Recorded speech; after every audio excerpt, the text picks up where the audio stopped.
इसी बीच बड़ी जानकारी है। दिल्ली बम धमाके में एनआईए ने की है पहली गिरफ्तारी। धमाके वाली गाड़ी का मालिक गिरफ्तार हुआ।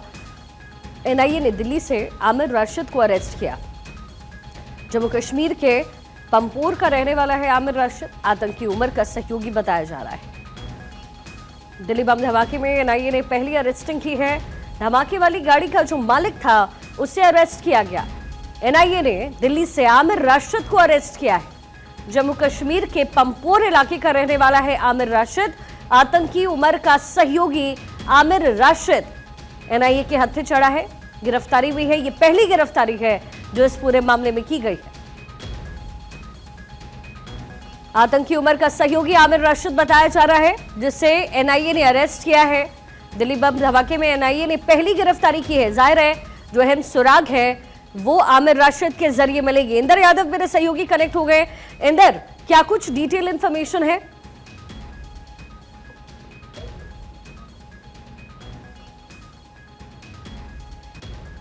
करें तो ये दिल्ली बम धमाके में ये एनआईए की तरफ से बड़ी गिरफ्तारी की गई है। और कहीं ना कहीं देखिए जांच एजेंसी ने जो है वो आमिर राशिद अली को गिरफ्तार किया है, जो आत्मघाती हमलावर जो उमर है उसका सहयोगी बताया जा रहा है। और सबसे बड़ी बात यह है कि जब कड़ियां अब जुड़ रही है एक दूसरे से, तो बताया यह जा रहा है कि आमिर राशिद अली जो है ये वो व्यक्ति है जिसने उमर नबी को वो कार दिलवाई थी, यानी कि i20 कार दिलवाने में थी वो मदद की थी, जिस कार से दिल्ली के लाल किले के सामने जो ब्लास्ट है वो किया गया था। और कहीं ना कहीं देखिए जो एनआईए है वो लगातार इस मामले में जांच कर रही थी। अब तो जांच है वो एनआईए के पास ही है, तो ऐसे में कहीं ना कहीं ये जो गिरफ्तारी है आमिर राशिद की ये बहुत अहम हो जाती है। और लगता है कि अब जब इसकी पूछताछ होगी तो मुझे लगता है कि कुछ और लोगों की जो गिरफ्तारियां हैं वो भी निश्चित रूप से संभव है। तो लगातार कहीं ना कहीं ये जो गिरफ्तारियों का दौर है वो शुरू हो चुका है, क्योंकि दिल्ली का ये जो पूरा ब्लास्ट का मामला है इसमें कहीं ना कहीं अगर हम बात करें तो देखिए कि गिरफ्तारी काफी अहम है। और एक ताजा अपडेट इसमें ये भी है कि जो एनआईए है वो लगातार जम्मू कश्मीर से लेकर सहारनपुर या फिर राजधानी दिल्ली की बात करें तो वहां पर भी लगातार जो सर्च ऑपरेशन है वो चलाया जा रहा है। जी इंदर, एनआईए ने इस बात को भी माना है कि वो सुसाइड बॉम्बर था उमर, क्योंकि उससे पहले बातें ये हो रही थी कि क्या ये एकदम हड़बड़ाहट में ये पूरा हमला किया गया। लेकिन जाहिर है अब जो तार जुड़ते हुए नजर आ रहे हैं, जो कनेक्ट हो रहा है, इरादा बहुत ही बड़ा कुछ करने का था। बिल्कुल।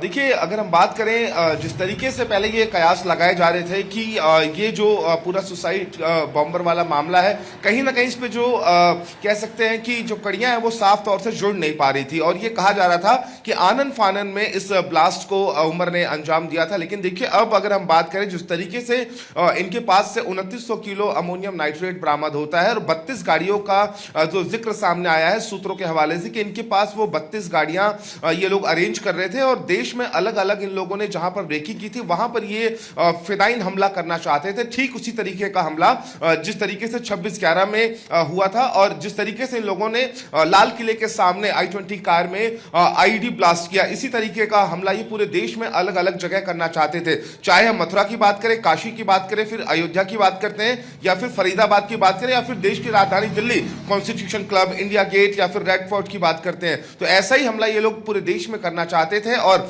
ये जो अब व्यक्ति गिरफ्तार किया गया है एनआईए के द्वारा, तो निश्चित रूप से कहीं ना कहीं एक अहम कड़ी है। और मुझे लगता है कि आने वाले टाइम में इस पूरे मामले में और गिरफ्तारियां हो सकती हैं। एनआईए इस पूरे मामले की जांच कर रही है और दिल्ली पुलिस पहले इस पूरे मामले की जांच कर रही थी, लेकिन गृह मंत्रालय ने ये जो पूरी जांच है वो एनआईए को दी और एनआईए ने अब ये पहली और बड़ी गिरफ्तारी की है। तो निश्चित रूप से जिस तरीके से एनआईए की तरफ से जो रिलीज आई है उसमें अल्फला यूनिवर्सिटी का भी जिक्र किया गया है। जिस तरीके से वहां पर जो डॉक्टर्स कह सकते हैं कि एक व्हाइट कॉलर स्लीपर सेल का पूरा ये मॉड्यूल है, तो अल्फला यूनिवर्सिटी का जो पूरा एपिक सेंटर है, क्योंकि सारे के सारे वहीं से जुड़े हुए थे, चाहे हम डॉक्टर मुजम्मिल की बात करें, शाहीन की बात करें, और इस तरीके से जो तार हैं वो लगातार जुड़ रहे हैं। आज भी अगर हम बात करें तो जम्मू कश्मीर में भी लगातार जो सर्च ऑपरेशंस हैं वो जारी हैं। साथ ही एनआईए ने ये बहुत बड़ी गिरफ्तारी की है और जो आरोपी है उससे इस वक्त पूछताछ चल रही है जी। इंदर, ये पूरा ट्रेल जो है उसे ट्रेस करने की कोशिश एनआईए की तरफ से हो रही है। जाहिर है ये पूरा मामला जम्मू कश्मीर से होता हुआ पाकिस्तान तक पहुंच रहा है। अब इस पूरे मामले में एनआईए किस तरीके से कार्रवाई कर रही है, क्योंकि हमने देखा है कि छापेमारी भी खूब हो रही है।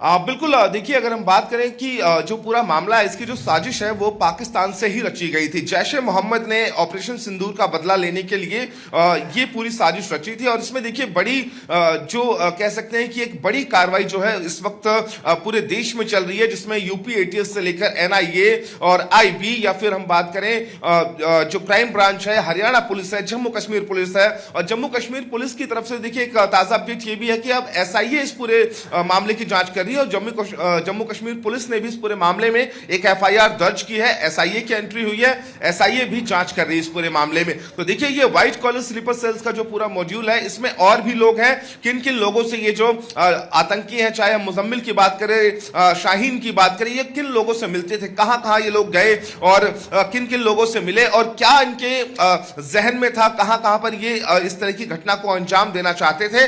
अभी इस पर देखिए जो जांच है वो चल रही है, लगातार छापेमारी चल रही है, सर्च ऑपरेशंस चलाए जा रहे हैं और लगातार लोगों को गिरफ्तार भी किया जा रहा है। हिरासत में जो लोग लिए जा रहे हैं उनसे लगातार पूछताछ की जा रही है। लेकिन ये जो राशिद गिरफ्तार किया है एनआईए ने, शिखा, ये बहुत अहम कड़ी हो सकता है क्योंकि इस पूरे मामले में देखिए i20 कार को दिलवाने वाला यही व्यक्ति था। तो ऐसे में देखिए जब 32 गाड़ियों का जिक्र आता है, क्योंकि 2900 किलो अमोनियम नाइट्रेट और कार बॉम्ब बनाना और फिर उसको ऐसी भीड़ भाड़ वाली जगह पर प्लांट करना और उसके बाद आत्मघाती हमला करना, फिदाइन हमला करना जिसे कहते हैं, भीड़ भाड़ में जाके और इस स्टिकी बॉम्ब का इस्तेमाल करके बटन दबाना और फट जाना। जिस तरीके से 12 लोगों की मौत लाल किले ब्लास्ट में हुई और 30 से ज्यादा लोग अभी घायल हैं, जो जिंदगी मौत की लड़ाई इस वक्त अस्पताल में लड़ रहे हैं। तो ऐसी ही प्लानिंग इन लोगों की पूरे देश में थी। तो अहम कड़ी है राशिद, जिसको एनआईए ने गिरफ्तार किया है और मुझे यह लगता है कि जब पूछताछ उससे खत्म होगी तो क्या मुझे लगता है कि और भी जो खुलासे हैं वो हो सकते हैं। क्योंकि देखिए इस पूरे मामले में जो 32 कारों का जिक्र आया, अभी तक 4 गाड़ियां ही सामने आई हैं। बाकी की गाड़ियां कहां हैं, बाकी कौन लोग हैं? क्योंकि स्लीपर सेल का जो मॉड्यूल होता है शिखा, उसको तोड़ना काफी मुश्किल होता है क्योंकि ये वो लोग हैं जब इनको सीमा पार से कोई भी इंस्ट्रक्शन मिलता है तभी ये लोग एक्टिव होते हैं, तभी एक दूसरे को कनेक्ट करते हैं। वरना ये आपके और हमारे बीच में ही बैठे रहते हैं, हमारे साथ ही ये खाना खाएंगे, चाय पिएंगे, कहीं मार्केट में मिल जाएंगे तो आपसे बात करेंगे, लेकिन आपको समझ में नहीं आएगा कि इनके दिमाग में क्या चल रहा है, इनके जहन में क्या चल रहा है। यही होते हैं स्लीपर सेल। और जैश ए मोहम्मद की अगर हम बात करें तो इसी तरह की आतंकी घटना को वो अंजाम देता है। हर बार की तरह देखिए उसने इसी तरह का मॉड्यूल अपनाया, लेकिन इस बार ऐसा मॉड्यूल कि जिसको कह सकते हैं कि शिखा कोई भी शक ना कर सके। क्योंकि देखिए अल्फला की अगर हम बात करते हैं, अल्फला यूनिवर्सिटी धौज में है, फरीदाबाद में, वहां पर डॉक्टर्स बड़ी ही आसानी से अमोनियम नाइट्रेट जिस घर से बरामद किया गया था, शिखा ग्राउंड जीरो पर मैं वहां खुद मौजूद था, मात्र 2400 रुपए में वो किराए पे लिया गया। किसी ने ना वेरिफिकेशन कराई, क्या आपने वहां पर रखा, किसी ने जानने की कोशिश ही नहीं करी। तो ऐसे ही लोगों को इस बार जैश ए मोहम्मद ने अपने मॉड्यूल में शामिल किया। और ये वो लोग हैं जो रहते हैं हिंदुस्तान में, लेकिन सोच वो कट्टरपंथी वाली है कि ऑपरेशन सिंदूर का इनको बदला लेना है, वो भी अपने ही लोगों से। तो देखिए ऐसे ही सोच वाले जो स्लीपर सेल्स हैं, अब कहीं ना कहीं इनके पूरे नेक्सस को हमारी जांच एजेंसियां जो है वो तोड़ने में लगी हुई हैं। इंदर, पूरे नेक्सस को तोड़ने की कोशिश हो रही है, आइडेंटिफाई करने की कोशिश हो रही है, लेकिन अल-फलाह यूनिवर्सिटी में इस समय क्या एक अलग तरीके से जांच भी वहां पे की जा रही है? क्योंकि हम देख रहे हैं कि सिर्फ केवल जम्मू कश्मीर ही नहीं बल्कि सेना जो है वो अलग अलग जगह पर पूरे मामले को लेकर के कॉम्बिंग भी कर रही है। लेकिन जो स्लीपर सेल का आप जिक्र कर रहे हैं ये तो देश भर में एक्टिव होता है। इस कड़ी को तोड़ने के लिए एनआईए क्या कर रही है और जो जांच एजेंसियां हैं वो क्या कर रही है? वाह, बिल्कुल। देखिए अगर हम बात करें इस पूरे नेक्सस को लेकर, जहां एक और जम्मू कश्मीर में हमारी जो सेना है वो खुद कॉम्बिंग कर रही है, जांच एजेंसियों की अगर हम बात करें तो वो लगातार इस पूरे नेक्सस को, इस पूरे मॉड्यूल को तोड़ने की कोशिश कर रही हैं। लेकिन देखिए स्लीपर सेल का जो मॉड्यूल है उसको तोड़ना बेहद मुश्किल होता है शिखा, क्योंकि जैसे मैंने कि पहले बताया, ये वो लोग होते हैं जो हमारे बीच में आम बनकर घूमते हैं। और देखिए मैंने पहले भी बताया था कि जब डॉक्टर मुजम्मिल से मिलने वाला व्यक्ति सबसे पहले हमारे प्लेटफॉर्म पर था, भारत R24 पर एक्सक्लूसिव उसने बातचीत की थी, तो वो मिला था, लेकिन उसने बताया कि डॉक्टर मुजम्मिल जो इतनी बड़ी आतंकी साजिश को रच रहा था, अल्फला यूनिवर्सिटी की बिल्डिंग नंबर 17 में रूम नंबर 13 में ये लोग मिलते थे, मीटिंग होती थी वहां पर, जिसमें डॉक्टर शाहीन होती थी, मुजम्मिल होता था, आदिल होता था, कई उसमें धौज गांव के 1-2 मौलवी भी शामिल थे। तो ऐसे में देखिए कहीं ना कहीं उन सबसे तो पूछताछ चली रही है, लेकिन कभी भी ये सामने वालों को एहसास नहीं होने देते हैं। तो ये स्लीपर सेल जो है, व्हाइट कॉलर स्लीपर सेल, क्योंकि शिखा देखिए, अगर दिल्ली एनसीआर की अगर हम बात करते हैं, अगर कोई भी रूम रेंट पे लेता है तो बकायदा पुलिस वेरिफिकेशन होती है, पता लगाया जाता है कौन है, कहां से आया है, क्यों आया है, कितने लोग रहने वाले हैं। लेकिन धौज वो इलाका है, फरीदाबाद का आउटर इलाका, जहां पर बड़ी ही आसानी से 2400 रुपए में रूम रेंट पे ले लिया गया, 2563 किलो अमोनियम नाइट्रेट वहां पर रख दिया गया और मकान मालिक को पता ही नहीं है।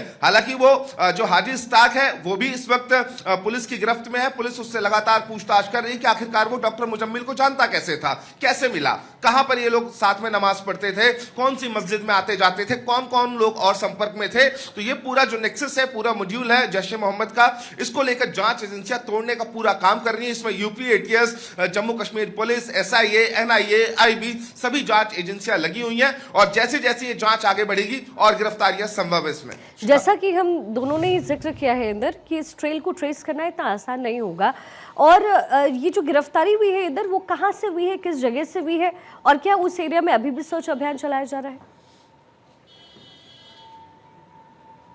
ये देखिए, एक इंटरनल इनपुट है इस पे, एनआईए की तरफ से भी कुछ साफ नहीं कहा गया है, और सिर्फ इतना ही बताया गया है कि दिल्ली से गिरफ्तार किया गया है। हालांकि देखिए, बिल्कुल जो एनआईए है या फिर हम लोकल पुलिस की बात करें, स्पेशल सेल की बात करें, तो सभी जो यूनिट्स हैं वो मिलकर काम कर रही है। हरियाणा पुलिस से लगातार संपर्क में है, उच्च आला अधिकारी भी संपर्क में है, और लगातार ग्राउंड जीरो पर इस तरह की जो रेड्स हैं, सर्च ऑपरेशन हैं, वो जगह जगह चल रहे हैं। तो ये बहुत अहम गिरफ्तारी है, और इस गिरफ्तारी से मुझे लगता है कि कुछ और कड़ियां जुड़ेंगी और इस जांच में कुछ और भी निकलकर सामने आएगा। अब यह देखना दिलचस्प होगा कि जब इससे पूछताछ खत्म होगी तो क्या कुछ निकलकर सामने आता है। चलिए ठीक है इंदर, बहुत शुक्रिया पूरी जानकारी के लिए। आप लगातार नजर बनाकर रखें।